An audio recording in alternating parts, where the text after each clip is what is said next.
Bonjour tout le monde, c'est Chira de la CSP 75, marche de solidarité et de la campagne anti-racisme solidaire.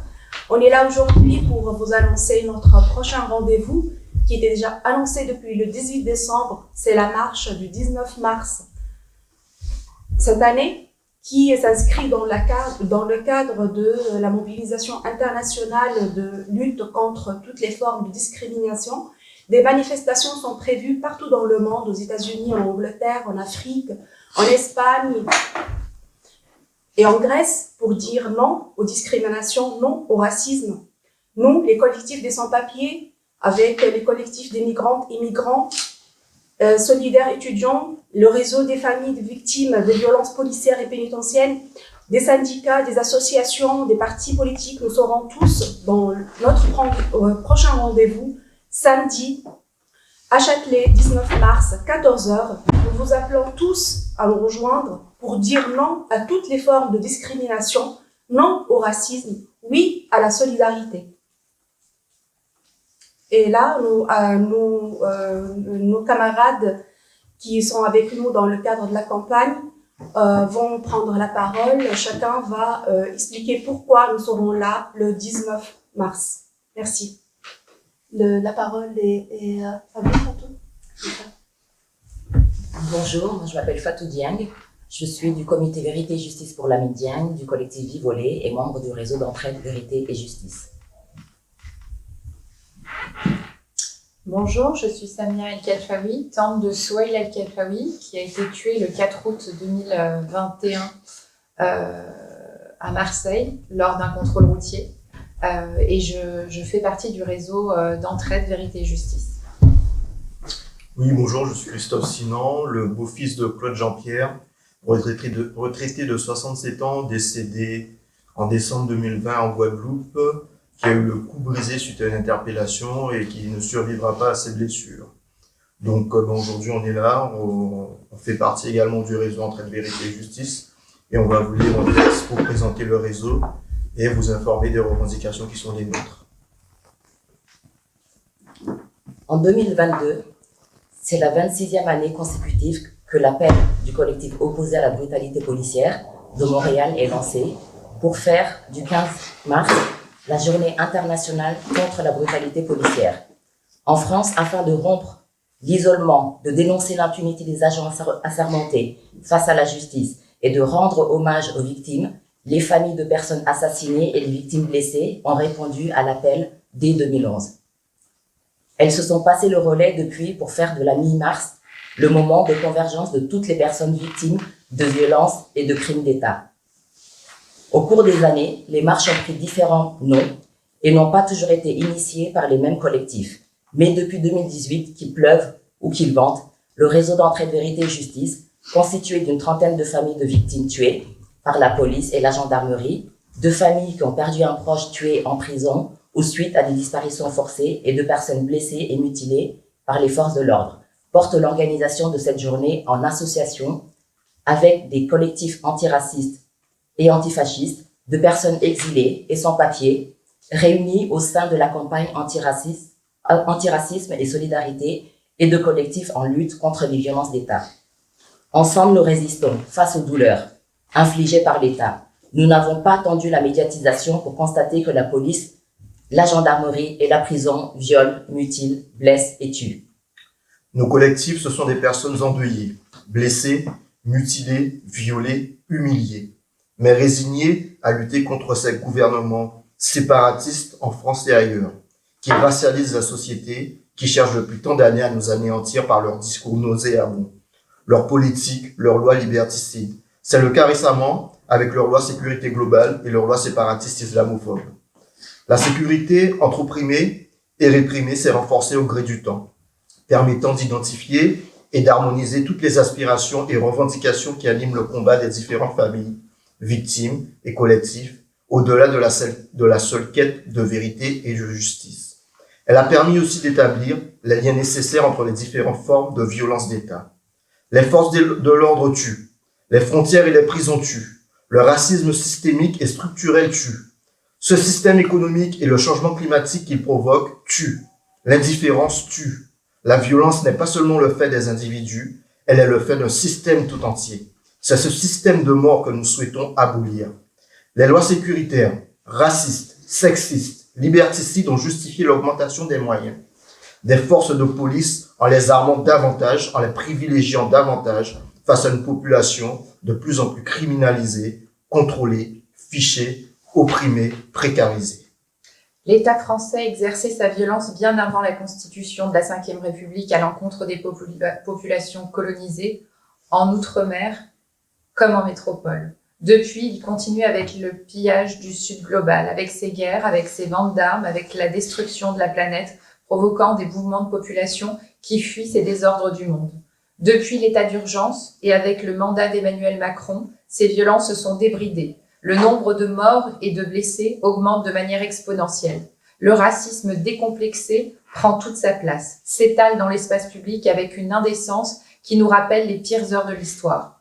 Tandis que la crise climatique et la pandémie de Covid viennent ajouter à cette situation déjà inquiétante une dimension catastrophique, et comme toujours quand l'État et son système sont acculés, les figures de boucs émissaires et la construction d'ennemis intérieurs sont convoquées pour nous faire détourner le regard des vrais responsables, ceux qui creusent les inégalités sociales. Ils accusent les musulmanes et les musulmans, les noirs, les tziganes, les arabes, les gens du voyage, les habitants des quartiers populaires.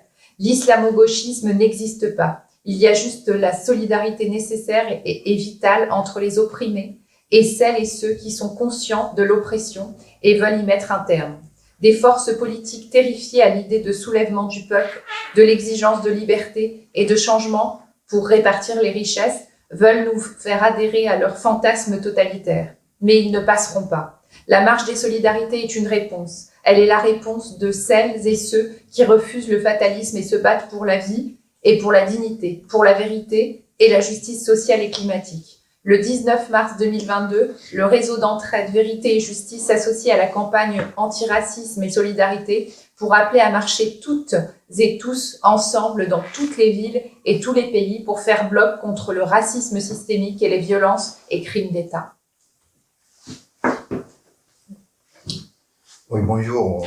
Moi, je me nomme Antuman Touré, militant au collectif Sans Papier de Montreuil et de la marche de solidarité. Je fais partie aussi des 8 militants qui ont été arrêtés à Montpellier lors des sommets France-Afrique dont on avait organisé notre contre-sommet pour pouvoir dénoncer. Bien sûr, il était fondamental pour nous d'organiser cette contre-sommet parce que si on regarde depuis des années, cette sommet France-Afrique, toujours l'État occidental ou l'État français appelle à nos dirigeants de venir ici pour pouvoir discuter. Mais chaque fois qu'ils discutent, ils mettent des choses en place dont en aucun moment l'Afrique a son intérêt là-dedans. En tant que militant et en tant que sans-papier aussi, l'année 2021 dont Macron avait dit qu'il va s'intéresser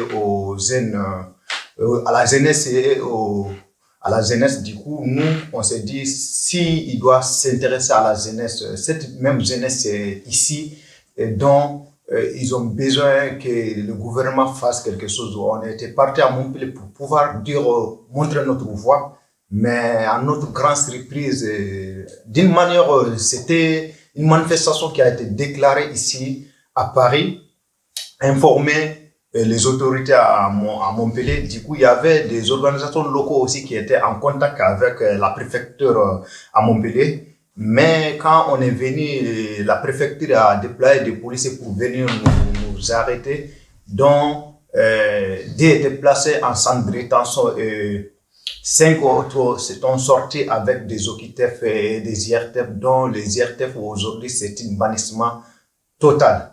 C'est pour cela on est en train de se rallier le 19 mars pour pouvoir dire non à tout ce qui se passe et renoncer les racismes d'État qui imposent surtout aux sans-papiers. On a fait le 19 mars, le 20 mars, le 30 mai, du coup, depuis 2020, jusqu'à nos jours, on a fait des grands actes D, mais on est confronté à un gouvernement entêté, à un gouvernement qui refuse vraiment des dialogues, qui refuse rien. Du coup, on voulait sortir franchement, si possible, pour que ça passe 100 000 dans la rue pour dénoncer ces racismes d'État. Je m'arrête là. Bonjour à toutes et tous, moi c'est Demila Aboubacar, délégué du gréviste Chronopost Alfortville. On appelle tout le monde pour sortir massivement dans les rues le 19 mars pour une manifestation contre le racisme. Un racisme qui est devenu populaire de nos jours. C'est la honte aujourd'hui. C'est la honte de voir dans un pays où l'un de ses devises est l'égalité, qu'on voit des gens qui s'assoient à la télé faire discrimination, faire une différence entre les couleurs, faire certaines personnes leur priorité, s'intéresser qu'aux riches, s'intéresser qu'à une couleur, c'est la honte. Il faut sortir, il est temps que cette colère-là soit bien sûr attendue. Il faut qu'on sorte, tout le monde. C'est une marche internationale, comme Béchra l'a si bien dit. Ça va se faire dans le monde entier. Il faut qu'on sorte contre les violences policières, contre les racismes. Les forces de l'ordre qui sont censées protéger, c'est eux qui tuent. Ça aussi, c'est l'une des plus grandes hontes de ces pays-là. Il est temps que ça s'arrête. Et ça ne va pas s'arrêter. C'est à nous de leur faire arrêter. Et j'appelle tout le monde sans papier français. Il n'y a qu'un seul homme. Nous sommes tous des hommes. On doit vivre dans le paix, dans la tranquillité. Tout le monde n'a qu'un seul cœur dans sa poitrine qui bat. Ensemble, nous vaincrons. Merci. Rachel Etiaji pour Solidaire étudiante et pour l'Union syndicale solidaire. Donc l'Union syndicale solidaire appelle aux côtés du réseau Entraide Vérité Justice et comme toutes les autres organisations membres de la campagne Antiracisme et Solidarité à rejoindre les mobilisations du 19 mars contre le racisme et les violences policières, judiciaires et pénitentiaires. Nous serons dans la rue contre les violences policières, judiciaires et pénitentiaires, mais aussi contre un racisme et les oppressions qu'il engendre. Ces oppressions, elles sont sociales, elles sont répressives, et elles touchent les plus précaires dans leur accès au logement, au travail et aux services publics. Elles touchent les travailleurs et travailleuses victimes de discrimination. Elles touchent les jeunes et les étudiantes des quartiers populaires. Elles touchent les jeunes des quartiers populaires ciblés par la police. Elles touchent les étudiants et les étudiantes sans papier qui n'ont pas accès aux services dans leurs universités. Elles touchent nos camarades grévistes, les postiers des DPD, de Chronopost, les RSI. Nous réclamons dès maintenant la régularisation de tous les travailleurs et les travailleuses de ces précaires grèves. Mais surtout, ce racisme-là, aujourd'hui, il s'incarne dans des violences policières qui touchent en particulier les personnes racisées.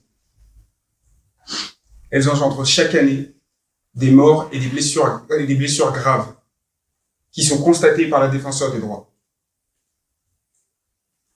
Ce système de racisme, ce système de violence policière, de violence pénitentiaire, de violence judiciaire, ce système de violence d'État, il trouve son origine dans un racisme et un colonialisme d'État qui est prouvé dans l'histoire.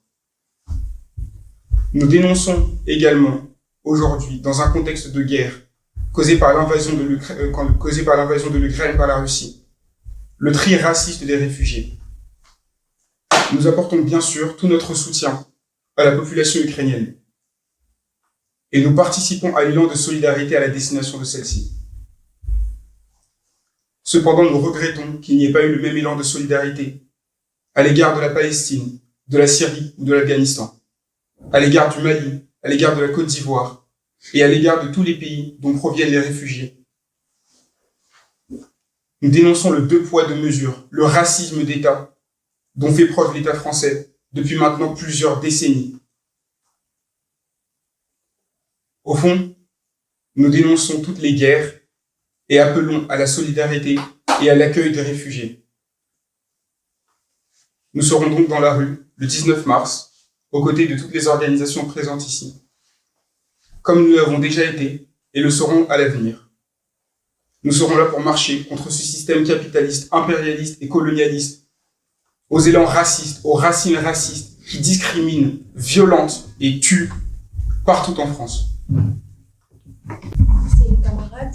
Du coup, 397 signataires vous appellent le 19 mars 14h à la place Châtelet, et partout en France il y a des manifestations pour dire, vous pouvez voir les rendez-vous sur la page Facebook de la campagne antiracisme et solidarité. Nous vous appelons tous pour sortir le 19 mars pour dire non aux discriminations, non au racisme ni à la solidarité.